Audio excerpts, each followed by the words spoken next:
the flex, bumping Justin Bieber, the fever, head left, she know what she need, or she blessed, giving you my best, yeah, I got my heart on my sleeve. Hello everybody and welcome to another Oem Bikes video, and today guys we are going to be testing probably the final OEM preview bike. I am not 100% sure, maybe they release a V4, but these are the V3 bikes. I made a video on the V1s, I made a video on the V2s, and now the V3. So just to kind of catch you guys up on what the trend has been with these bikes. The V1s were the bikes that did not have a lot of traction. A lot of people were sort of torn, all right? The more experienced players were like, yeah, this is awesome. And then most of the newer guys were like, ah, this is way too hard. There's way too much slip. And there was. I will agree. Too much slip. And so what do they do with V2?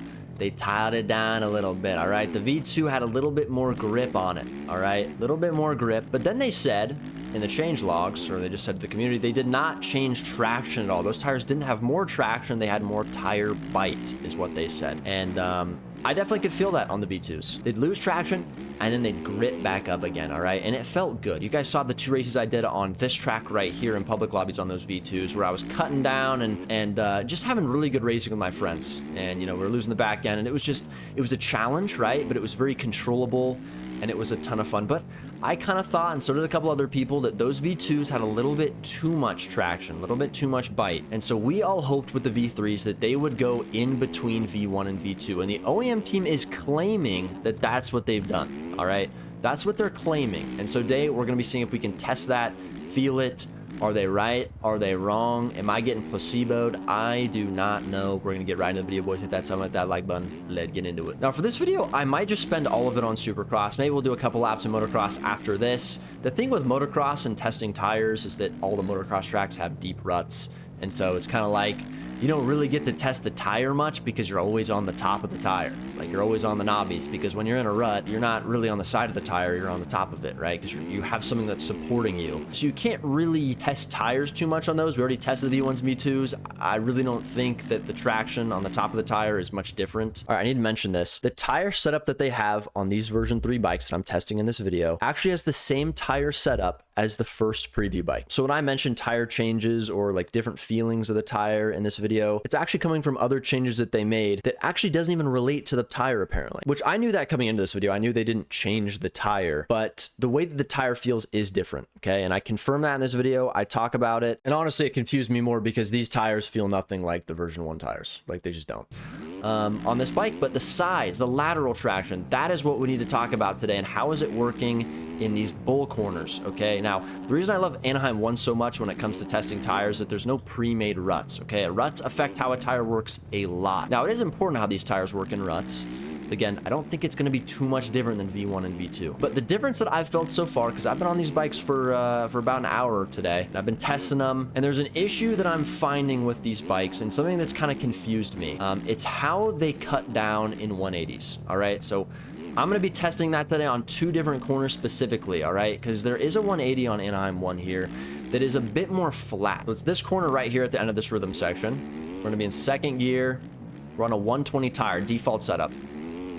So look at that. We initiated slip, and we successfully cut down. Not the best cut down of all time, but we did remove some distance in that corner. Now, I want to try to cut down on this corner right here. It's a little bit tighter, a little bit steeper. So we're also going to do this in 2nd gear. Double, come in the corner, try to initiate slip. It doesn't work. You can't cut down on a corner this tight and this steep. Now, obviously understanding why with just seeing what I just did in the first person view is kind of tough. So we're going to go into replay here, and I'm going to show you exactly what happened in both of these 2 very different corners, okay? This is a shorter berm. It's not as tall, and it's a bit more of a gradual grade on it, right? It's not a steep berm. It's pretty gradual. So that's a very key difference that I want to talk about here. So this tire seems to slip a lot on flat ground, okay? You could actually consistently slide the back tire on flat ground, which to me actually felt in between V1 and V2. But what doesn't feel like it's in between V1 and V2 is how the tire works in these berms when you're trying to cut down, which is very important, okay? It makes Supercross a lot more fun, a lot easier to make passes. Watch what happens here. We come into the corner, initiate the lean aggressively. Now watch this roost line. It's going to start to curve when this tire initiates slide. Right there. You can see the slide initiated. Look how cool that looks, by the way. I got to show this again. Looks so cool. It's sick. Boom. Slides initiated. You can see the roost line start to curve. very aggressive curve now because we slid so aggressively. But for whatever reason, when the bike hits like about right here, still sliding a little bit, still sliding a little bit, and now it's gripped. I could go back a little bit as well. More like right here, to be honest. The tire does not slip anymore, which means you can't complete the cut down. Now, I kind of cut down technically, but I couldn't complete it because the tire just gripped up and then I couldn't lose traction anymore. Mind you, if you guys watch this box right here, it shows you I'm in second gear and it shows the speed and then it tells you if I'm on the gas or not. So when I came into this corner, we're gonna go back a little bit, I'm off the gas, okay? Slow it down. Boom, I'm on the gas and I'm full power to initiate this slide. But for whatever reason right there, it grips. And so it makes cutting down super hard, but technically we still completed the cut down. We still left some room there. We still cut the corner a little bit and maybe save some time. So that actually felt pretty good. But then we have the steep berm. Watch this. Initiate slide, boom, infinite traction. Impossible to cut down. You cannot feasibly cut down on these tires when it is a steep 180 Supercross berm. If it's a shorter flat berm, like we saw there, which is basically an anomaly in Supercross, you don't see that a lot, you can kind of cut down. But here you can't. And so for whatever reason, when it's a steep corner, these tires don't really do what the V2 tires did, and especially not what the V1s did. And so that's why I'm kind of confused why they say that this bike is in between V1 and V2, even though they didn't touch the tires. It doesn't matter, okay, because the tires interact differently. See how it just grips there? Like, it's so close to being good. It's so close, all right? It's not, these bikes are not terrible. But man, like, what if they could fully slip to like right like here, and then you could cut down? Again, if you look at the roost line here, see how it's straight? Initiate slide, it curves. Right here, straight again. It's like it slips for a little bit, but you can't continue the slide, even though I am a full freaking second gear tap, just I'm holding that baby wide open and it doesn't slip anymore, dude. It stops. You cannot cut down. And so obviously I could have rode this out, yes, but I'm just demonstrating this, you know, this initial part right here in the corner. I did inevitably front tuck, which if a lot of you guys maybe have some problems front tucking in Supercross and MX bikes on the current Beta 18 OEMs, the reason you're front tucking is because of this tire. If this tire does not break traction, then the bike isn't going to turn as sharp, because then it's all about the lean angle, which actually doesn't matter when you're going at high speeds. I'll show it at full speed here. I think it's actually kind of interesting. Watch it again. Again, flat corner. There's no rut here. I mean, the slide is so aggressive here, and it just doesn't continue. It grips here, and then there's no chance of cutting down. It's not possible. And you could say, Troy, you could go slower, you could go slower. And you'd be right. I could go slower and cut down, okay? There's a couple issues with that. One, I wouldn't be able to get this triple in. And two, it's not as fast as doing this every single lap.